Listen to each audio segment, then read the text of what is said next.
Hello everybody, welcome back to the channel. It is currently a random Thursday and I'm stood in the kitchen. I'm filming from the kitchen because I'm waiting for Tom to come with some lunch. And I figured that now would be a great time to start this week's video. The reason I started the video now is because this morning I finished the very first book in the series that I am reviewing, which I don't know why I'm not saying it because it will be in the title of this video.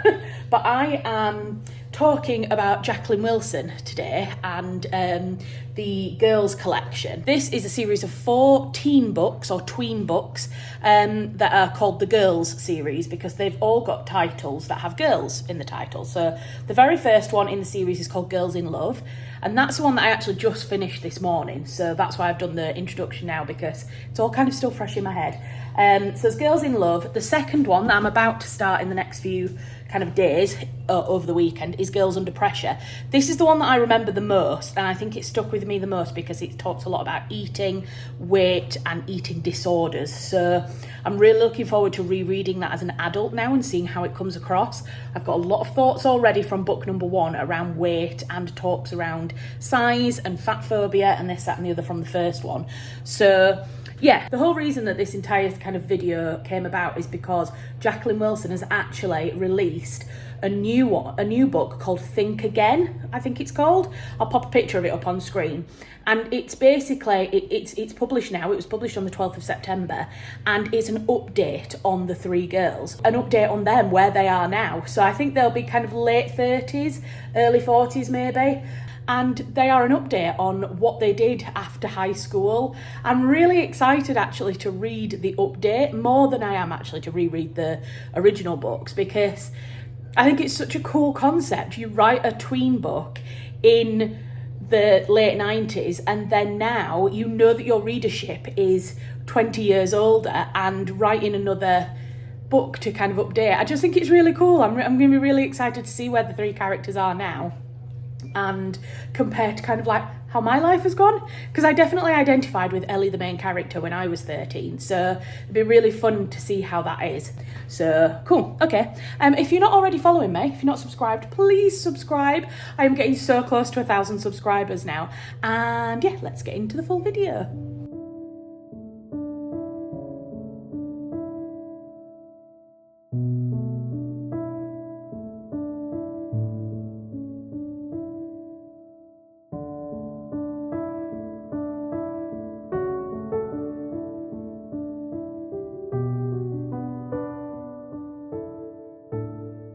Right, I finished the 4 books. I finished the 4 girls books, so that's the box that the whole collection came in. It's very much these, so there are some later copies that are like black with more kind of grown up detailing on them. I'll put a little picture up here of what they kind of look like.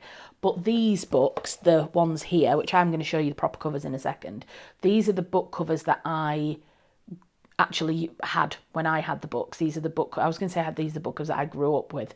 Sounds a bit weird. So I wanted copies again that had the same book covers because I wanted to try and have that kind of nostalgic moment with the books. So I finished reading them and boy have they not aged well. I mean, to be fair, some aspects of it are very universal and I'll go on to talk about them in a second. I think some parts of it, like, you can still relate to, even as a 36-year-old now, I can relate to parts of it from like the teenage experience. And I feel like there are probably teenagers now that will understand to a certain extent, like the experiences and the emotions and this, that and the other of the girls. But some of the events in the books and some of the kind of cultural references around have not aged well. I'll put it that way. I'm going to go into them for each individual book. And then the other book, which has finally arrived. Here we go, Think Again by Jacqueline Wilson. So obviously a very different aesthetic on the cover. She's very much writing for an adult audience, and you can tell that by this. It's not illustrated. It's definitely a book for grown-ups, is this. So it is here, but I'm not going to talk about this one just yet. I'm going to look at the 4 books, and we're going to talk about that, and then I'll do a little synopsis of that before we finish. So there are 4 books in the series. They follow the same 3 girls, Ellie, Nadine and Magda. I remember identifying with these books heavily as a teenager, especially one in particular. The girls in my year that really enjoyed reading, everybody read it, and then we all discussed it.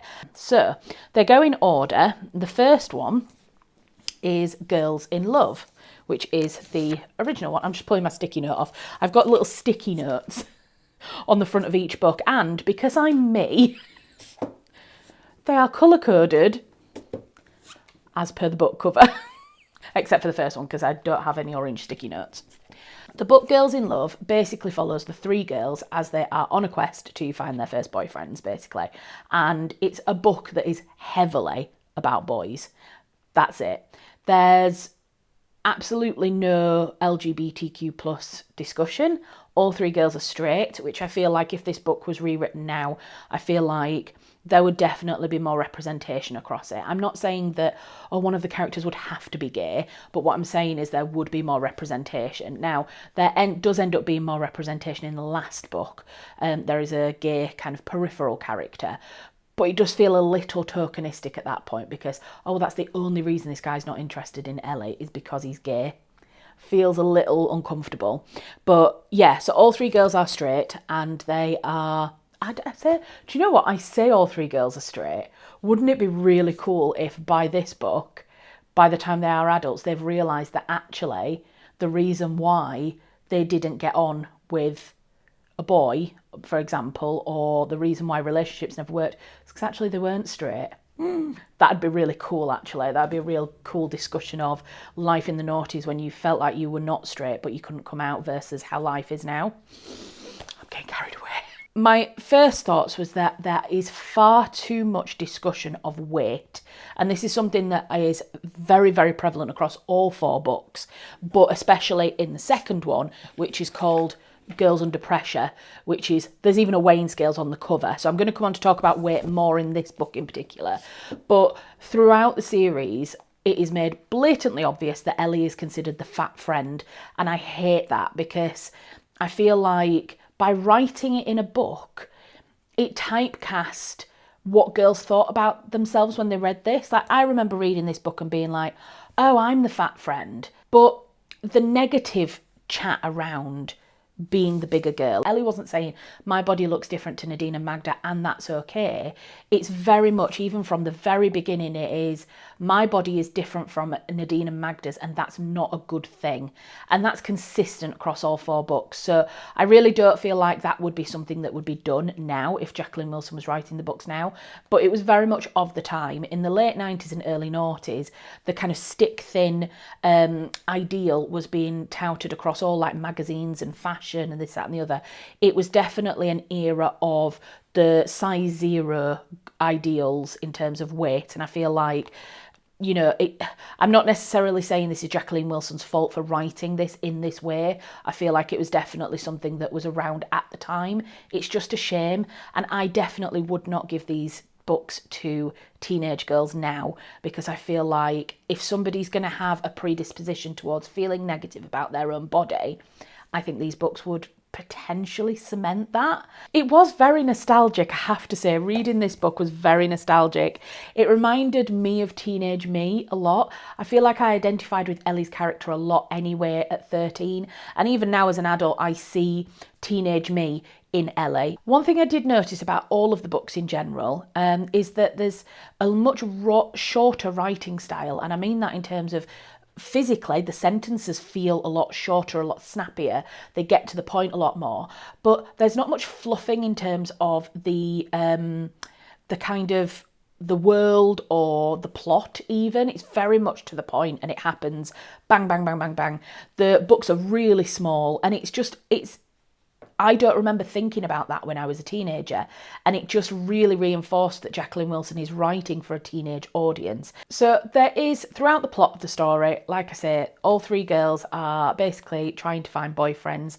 Nadine is talking to a boy called Liam, who is a lot older than her, and I feel like, again, this is another thing that comes up a lot across all four books, is the kind of discussion around underage behaviours and underage activities. I remember around that time there being a lot of chat about having a boyfriend that was older, that was in year 11 or was even a college boy, like a boy that was at sixth form college or something like that.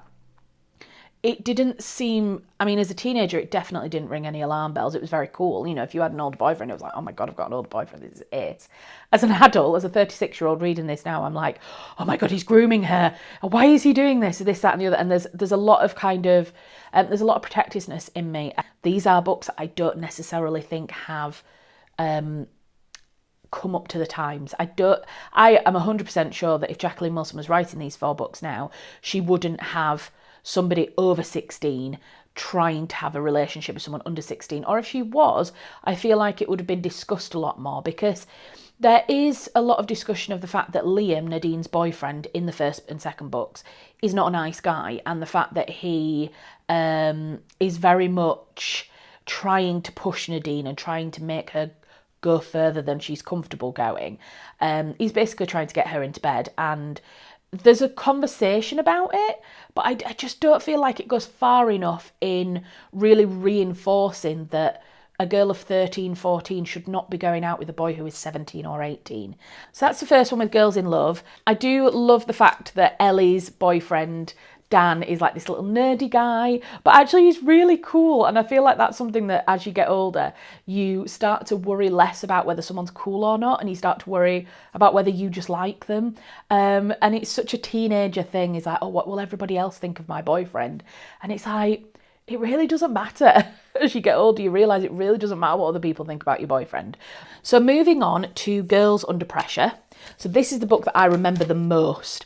And I think it's because as somebody who was bigger in my teenage years, and there being a lot of chat around size 0 and looking as small as possible and fat shaming and thinspiration, I feel like this is why this book resonated the most with me.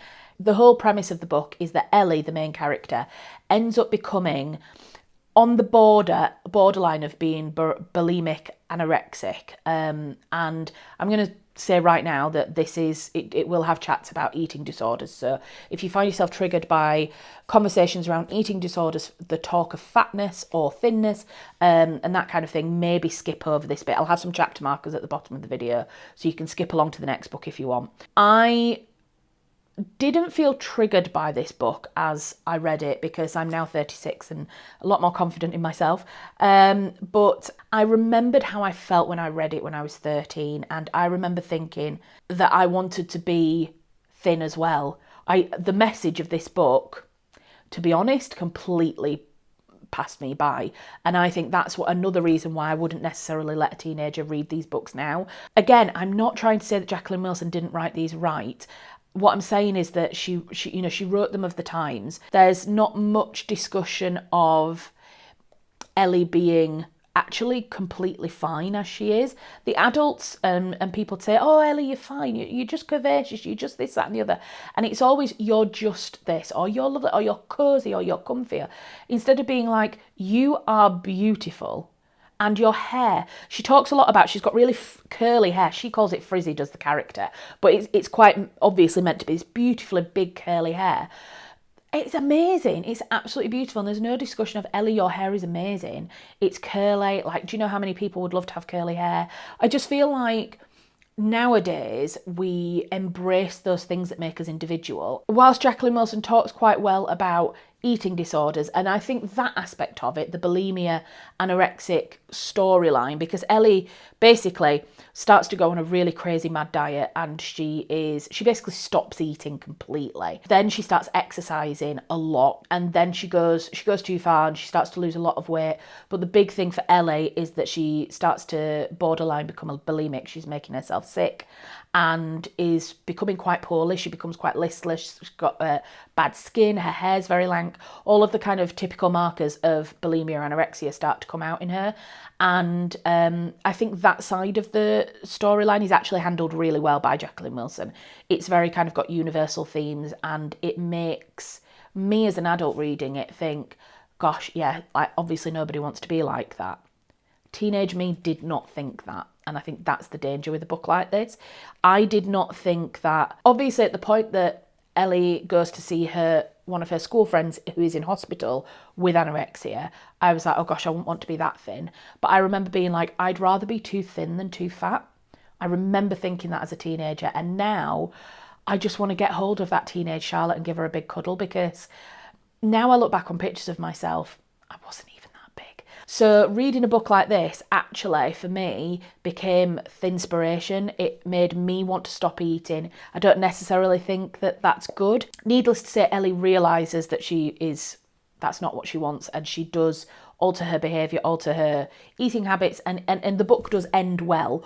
All of the 4 books end well. I think that's like a theme with teenage books and that kind of thing, is that all's well that ends well kind of thing. I would also love to see a new version of these 4 books, maybe Jacqueline Wilson rewrite it, because you can still buy these, you can still buy them on Amazon, you can buy them online. Brilliant stories. I love the characters of Ellie, Nadine and Magda. I think that the storylines themselves are fantastic. I just think that culturally, and for where we are in 2024, they haven't really aged that well. So I'll leave that one there. Which brings me on to, actually, as I've been saying in a couple of my videos, if I've cut this down and if this is now shorter, then a full-length version is going to be available on my Patreon for my paid patrons. So if you want to join my Patreon, just a one-off fee. I don't have tiers or anything like that, so you pay that amount every month and you get access to all of my content. If you would like to become a patron, all the details are in the description box. There's a link to my Patreon channel and you can go on and have a look, and like I say, the full-length discussion of these books will be on there. So the 3rd book in the series is called Girls Out Late, and I liked this one. The only thing I think about this one is there was a lot of underage girl chat, a lot of discussion of age difference and that kind of thing, and I don't think it really went deep enough into the topic to do it justice, but it was a really fun concept and I liked the storyline. It's basically, the girls are 13/14 and it's about them kind of exploring their parental boundaries and staying out late. It's so cute because 9 o'clock is late for them, which I remember having similar curfews. Oh, you have to be in by 9, you have to be in by 10. The big kind of storyline in this is the reason why they're out late, the reason why it starts is because Ellie gets a boyfriend. Ellie meets a boy called Russell, and she meets him in McDonald's, which feels so 90s. I don't know, do teenagers still meet in McDonald's these days? I feel like I hung out in McDonald's a lot as a teenager, but I don't know if teenagers do anymore. Do teenagers even really hang out anymore? I don't know. God, I sound so old. I sound so old. So Ellie meets this boy Russell in McDonald's. They go for a walk in the park, which again, I don't feel like you would do now as a teenager, but you definitely did when you were younger. And she gets home very late and her dad's very angry and she ends up getting grounded, but then she sneaks out to see him again, and there's kind of the drama around Russell and who he is as a person. I really don't like Russell's character, and it's going to be interesting to see if Russell is still around in this book. I'm guessing not. Hi everyone, this is editing Charlotte from the future. So Russell does appear in Think Again. However, he is a very, very peripheral character and he only appears once at a birthday party for Ellie, and he's really cringe and she has a real kind of negative visceral reaction to him. He's really smarmy, and I don't actually mention him in the review later on because there's honestly quite a lot to talk about Think Again, the book. So I just wanted to insert this here just so that you didn't think that I hadn't noticed it. But it's interesting that I said I wonder if he'll be in the book, and then he is brought in for a little cameo. But it will be interesting to see if Russell is still around in this book, because unfortunately he's still around by the end of this series. He's definitely part of the storyline around here. He's the reason why Ellie stays out late quite a lot and why she gets into trouble. And there's a little bit of sneaking around behind her parents' back and this, that and the other. Again, I feel like all of that stuff was typical teenager, and I'm not going to sit here and be like, you shouldn't write books about teenagers going behind their parents' back, because they're always going to do it to some extent. And that was fine. And it was very nostalgic, the whole, oh, I've told my mum I'm at your house, but I'm actually at somebody else's house. I never did that because actually my mum was super cool and she didn't really mind where I went, even if it was going to a boy's house. But I definitely had friends, and I'm not going to out them on YouTube, but I definitely had friends who were like, I've told my mum I'm at your house, is that okay? And I'm like, yeah, that's fine. And even my mum, I really shouldn't out my mum on YouTube either, but my mum was in on it as well. And my mum was like, oh yeah, I'll tell them you're here if your parent rings up. That's not good, is it? Parents should never back teenagers over other parents, but she did because she's super cool, is my mum. I'm not a regular mom, I'm a cool mom. That's what that made me think of then. There's a teacher-student, not a relationship because it doesn't end up being a relationship, but Magda basically fancies their art teacher and ends up turning up at his house. She flirts with him at school and then she turns up at his house uninvited, and he doesn't do anything. He's very much like, I'm your teacher, I'm too old for you, etc. But I don't feel like Jacqueline Wilson really went far enough in discussing why that was wrong. It just made out that he'd rebuffed Magda, and that he didn't, oh well, he's just rebuffed you because he's a teacher and he doesn't want to get into trouble. It's like, no, he's rebuffed her because it is illegal. And I feel like that's something that isn't really discussed. In fact, in one of the books, I think Nadine says to Magda, it's against the law or something like that. And Magda says, oh, nobody really thinks about that. Nobody really pays attention to the law, or nobody pays attention to that sort of thing. And I was like, oh gosh, right, okay, that's not aged well. So yeah, it's a bit of an interesting one, and it's interesting it's difficult to say how that could have been written differently, but I do think that there could have been a little bit more emphasis on the fact that this is not allowed because it's illegal, not because he's just not into you or something like that. The Liam part of it, so Liam briefly shows up again in this book. So I think it might be Girls Under Pressure, it might even be the first one to be honest, Nadine and Liam break up basically because Nadine won't lose her virginity to him. And she overhears, they go out to a club and basically she overhears a load of people in the toilets talking about him and how he basically only likes to sleep with virgins. It's horrible, but to be honest, it does the job of basically making sure that Nadine doesn't want to go out with him anymore. I just feel like a lot of these things like that, are discussed, or they're part of the storyline, but they're not discussed by Jacqueline Wilson later. I don't know, I feel like all of these could have been just a tad longer, and some of the really important issues could have been fleshed out a little bit more, could have been discussed more, rather than just, this was a horrible thing that happened, right, let's move on to the next thing, So yeah, Liam does briefly come back in this book. He keeps turning up at school, which is a huge red flag. And Nadine thinks that he's here to see her, and then it turns out he's actually there to see a year 8. He's 17, 18, and he's there to see a year 8, who, just for record, if you don't have a year 8, if you're in the US, for example, and you work on different year systems, I know, that's 12/13. 12/13, and he is 17, 18. The storyline does go on that Nadine takes this young girl home, looks after her and kind of chats to her, but there's no point at that point where Nadine's character says, this is wrong, this is actually illegal what he's doing, do you want to go and speak to someone, do you want to go and speak to the police, do you want to speak to school, do you want to talk to somebody who should actually go and stop him, because he's done this with Nadine, he's done it with a year 8, we've heard girls in a toilet talking about how he's doing it to multiple other girls as well. This guy is serial grooming girls and we need to stop it. There's nothing like that that's discussed. And again, it's a book of the noughties in the late 90s and early noughties. But if these books are to be read or re-released or something now, I feel like that should definitely be included more. The other thing I didn't like in this book is the fact that Russell does really try to manipulate Ellie when it comes to relationships.